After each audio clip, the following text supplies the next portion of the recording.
Head to the voicemail of Truth and Reason.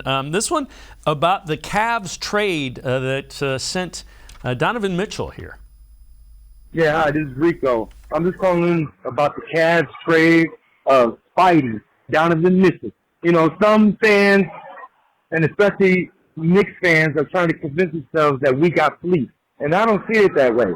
I see it when you feel as an organization you're ready to compete, you use the assets that you have obtained throughout the years and strike while the iron's hot. They got the best available guard on the market, and hopefully, you know, on paper, it looks to be incredible. We'll see what happens. Thanks, guys. Go Cavs.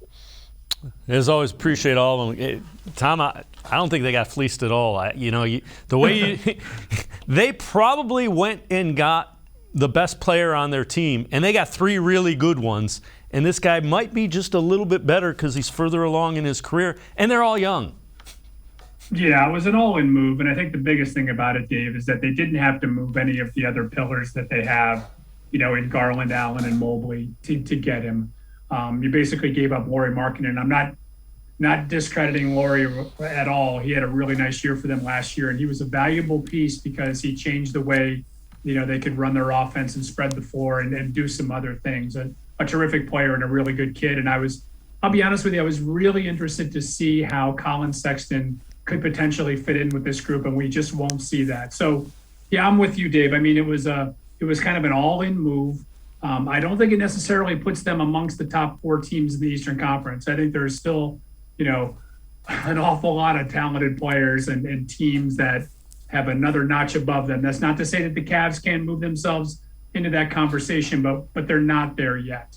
It's still going to be a smaller backcourt, two guys that are 6'1", so they're going to really have to rely on Mobley and Allen to kind of patrol the baseline and do all the things that they do defensively. So, listen, when you can add, you know, arguably one of the top 15 players in the league, that's not a bad thing. But I still think it's going to take a little bit of time. I think people have to be patient, and I know it's hard for people to have patience around here when, you know, you're chasing a title. But I think it's a great move by the Cavs.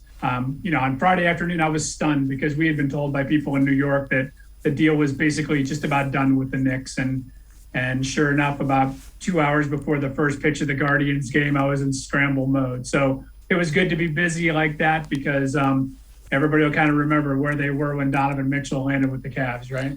Yeah, and you're right. Some of the young guys need to take another half step up, and that puts the Cavs in that level. But you got to see it without question.